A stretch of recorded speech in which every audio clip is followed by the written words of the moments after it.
Grylls, or Bear Grylls. They inject themselves into host cells without any equipment and use what's available to them in their surrounding environment to survive.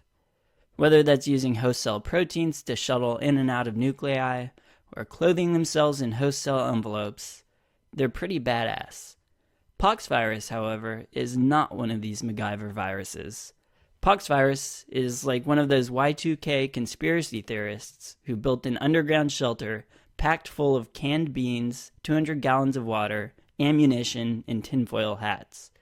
Poxvirus is a nervous Nelly and an over-preparer that packs every piece of equipment it needs for replication into each virion.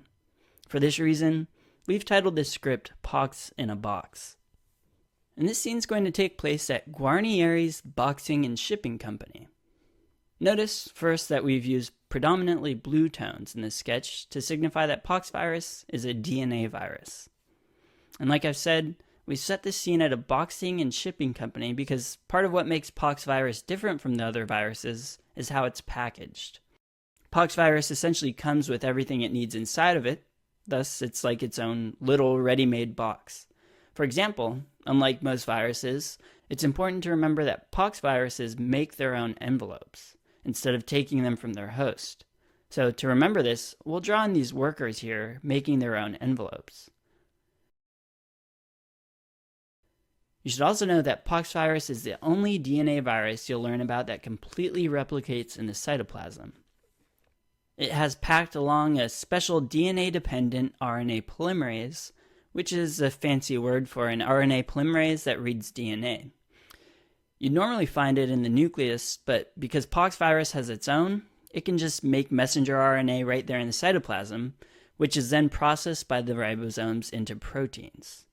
It'll produce all the proteins it needs, including its own DNA polymerase, and so it never has to go into the nucleus like other DNA viruses. So we named it Pox in the Box because it's equipped with all these goods, and it's all set to infect. And to really solidify this, we have these workers here stuffing packages, just like Pox is a ready-made stuffed package. So kind of an extension of this concept is that you should know that Pox forms intracytoplasmic inclusion bodies in the cells that they infect. The most important ones to remember are the type B inclusions, or Guarnieri bodies, which represent sites of viral replication. It's important to know that they're intracytoplasmic because that's where the replication occurs, so finding these on biopsy of a skin lesion is diagnostic for poxvirus.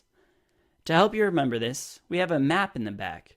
The HQ stands for headquarters and is circled on the map to represent the nucleus. We've drawn a bunch of G's dotted across the world to represent the Guarnieri inclusion bodies, or the sites of replication in the cytoplasm, outside the nucleus. We've also named the shipping company Guarnieris to help reinforce this concept. But please, remembering whether Pox causes intracytoplasmic or intranuclear inclusions isn't something you need rote memory for. This should make sense intuitively. Unlike other DNA viruses, Poxvirus doesn't need to go into the nucleus, so that's why you'll only see the inclusion bodies in the cytoplasm. Another little fun fact is that Pox has a dumbbell-shaped core. So to help you remember this, we've placed dumbbells in these boxes here.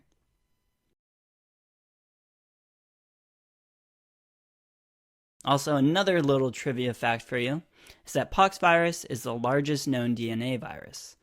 Notice that below the company's sign is another line, a tagline, that reads, "World's Largest," which will help you remember this. The poxvirus family has a few important members you want to know.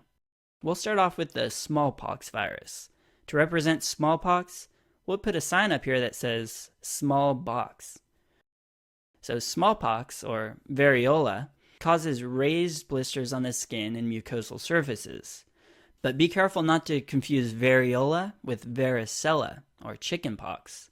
Both chickenpox and smallpox present with these scattered ulcers and blisters, but you can definitely tell them apart clinically. The key in the distinction is that the lesions are of the same age for smallpox. Varicella, or chickenpox, on the other hand, will have a mixture of new blisters, ulcers, and healing scabs. So to help you remember that smallpox lesions are all the same age, we have the same day shipping sign right under the small box sign. Same day for same age. Another pox virus, cowpox, causes symptoms similar to smallpox, and we're mentioning it because it has a somewhat interesting story. First, cowpox is transmitted by contact with infected cow udders. So our tie-in for cowpox is this large, udder-shaped styrofoam dispensing unit. You know those styrofoam peanuts in boxes? Well, that's what this guy's shooting out. So the story I wanted to tell is about this astute scientist, Edward Jenner, who saw that milkmaids who got cowpox were protected from getting smallpox. His first test subject was his gardener's 8-year-old son, who was inoculated with the liquid that was extracted from milkmaids' blisters. Since then, the vaccine has been refined, and with massive vaccination efforts, smallpox was successfully eradicated from the entire world, which is pretty amazing. And that's why you never hear smallpox among the arsenal of vaccines that babies get. So currently, smallpox only exists in laboratories that study the virus, but it does have potential to become a bioweapon. So yeah, thanks to cowpox, we no longer have smallpox. And the last pox virus I'll talk about is the molluscum contagiosum virus, which causes a condition for which it's named. You may know that mollusks are invertebrate, which includes snails, so we'll focus our attention on this snail mail area here. Molluscum contagiosum presents as flesh-colored, dome-shaped, umbilicated lesions, which happen to look a lot like our snail's shell. The word umbilicated means it has a little dimple in the middle, just like your umbilicus or umbilicus is a dimple in the middle of your belly. This is an important buzzword to associate with this disease, and it's most commonly seen in children and can be found anywhere except for the palms and soles, and is more often seen on the trunk, axilla, the antecubital fossa, and popliteal fossa.